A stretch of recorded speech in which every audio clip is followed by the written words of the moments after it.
Everyone, happy Friday. I'm Chris Brown. It's time for your week in review from ClarkCountyToday.com. Breaking news earlier this week when Vancouver police announced an arrest in a rape and murder from a quarter of a century ago. ClarkCountyToday.com's Jacob Graneman is following the story.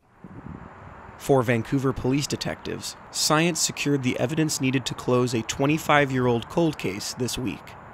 In 1994, Audrey Helene Frazier was brutally raped and murdered in her Fourth Plain Boulevard apartment. DNA evidence collected at the scene positively ID'd an unknown individual. The DNA analysis then sat in records, being reevaluated many times over the years by various detectives. Due to a recently ID'd DNA match that occurred when a family member of Richard E. Knapp of Fairview, Oregon, submitted their DNA to an ancestry company, detectives were able to begin surveillance on Knapp. They managed to finally recover a discarded cigarette butt of Knapp's and enough DNA to confirm a perfect match to the DNA from 1994. Knapp was arrested during a traffic stop this past Sunday near his home in Fairview. Vancouver police detectives Dustin Goodshaw and Neil Martin are responsible for the closure in this case. Prosecutor's office for the arrest of Richard Knapp, and that arrest took place this previous Sunday.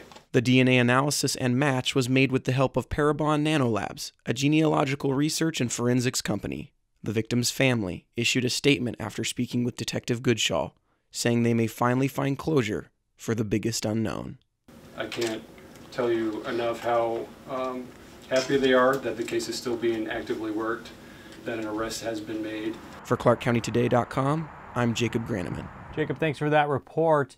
More breaking news earlier in the week. A small home-built plane crashed Monday afternoon near Le Center. The single-engine two-seater KITT plane was found in a marshy area near Daybreak Field.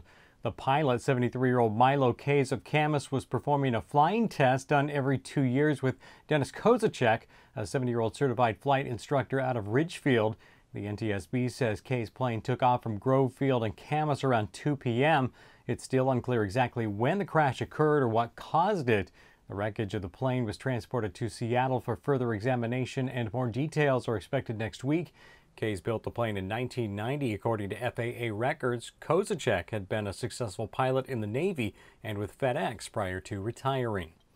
As the Washington legislature wrapped up its 105-day session right before midnight last Sunday, Democrats pushed through a bill to raise the lid for local school district maintenance and operations levies. They had been capped at $1.50 per thousand of assessed home value starting this year, but that number will go up to $2.50 per thousand next year.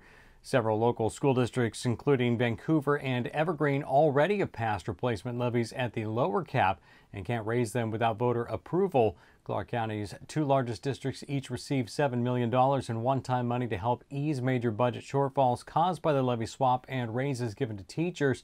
The levy lid increase comes with stricter rules for how districts can spend locally raised revenue. You can see reaction from local Republicans at ClarkCountyToday.com. The Clark County Council held a second work session Wednesday regarding marijuana businesses in the unincorporated areas. A moratorium on cannabis producers and retailers has been in place since 2014. With a new council in place, it appears there may be enough votes to overturn it. Council Chair Eileen Quiring made clear she's opposed to lifting the ban, but said if the council does go ahead, she wants to make sure the public has plenty of time to weigh in. I would actually prefer option one, but if we are going to move forward in any way, I believe option three is the way that we should go. We need to have public meetings. We have to talk about what we might recommend to the Planning Commission for any changes. But for sure, I do believe since public meetings have not taken place throughout the community since 2013, that's quite a few years. And we've also had legislative changes since then that people should be aware of. The council is expected to decide on a course of action soon, which will likely include putting code changes before the Planning Commission, then a public hearing and vote before the full council. It's unclear how soon that could happen. For all you adventure nuts out there, we have your next Pacific Northwest destination at the hidden gem of Palouse Falls in eastern Washington. Reporter Jacob Graneman was able to make the journey to our state waterfall and capture some of its epic beauty.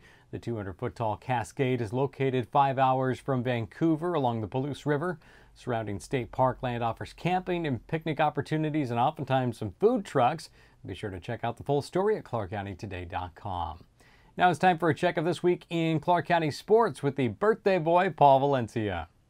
Earlier this week, we noted how Clark County had a small role in last week's NFL draft.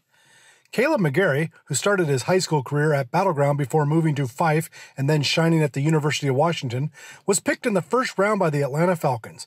We spoke to his former high school coach. Then there is the story of former Camas papermaker Roldan Alcobendis. He just finished his career at Eastern Washington University and was named the best kicker in the nation at the Division I FCS level. He was not drafted, and he was not expected to be drafted. That is not a position that gets a lot of love in the NFL draft. Still, he expects to be signed by a team in hopes for a tryout. Couple things about Roldan. As many of you know, I am a Raiders fan. I told him a few years ago that by the time he's done with college, perhaps Sebastian Janikowski would be retiring. Well, Seabass, who played last year with the Seahawks, is reportedly retiring. Perhaps the Seahawks might take a chance on a kicker from the Northwest. My favorite story of his, though, came from a practice his senior year at Camas. He needed to make a kick to win it for his side in a team competition. It was a 55-yard field goal. Head coach John Eagle, though, moved a camera tower toward the goalpost, and he told his kicker that he had to make it between those posts. It was like an Arena League width. Well, he still made it right down the middle. And on Friday, we shared the story of two adult soccer players who are proud to be part of Clark County's club teams. Samantha Rosencrans, a former Union Titan, is playing for the Washington Timbers women's first team. Tyler Lubert, a former Clark College standout, is playing for the Vancouver Victory. Those club teams open their seasons this weekend. The Timbers and the Victory allow for college age, and sometimes older than college age, to come back and compete in soccer in the spring and summer months. And that's your check of a busy week at ClarkCountyToday.com. Got a story idea you think we should be following? Let us hear about it by sending an email to news@ClarkCountyToday.com. And be sure to follow us on Facebook, Twitter, and Instagram to see when stories are posted and be part of the conversation. For all of us at ClarkCountyToday.com, I'm Chris Brown. Thanks so much for watching. Have a great weekend, and we'll talk to you next week.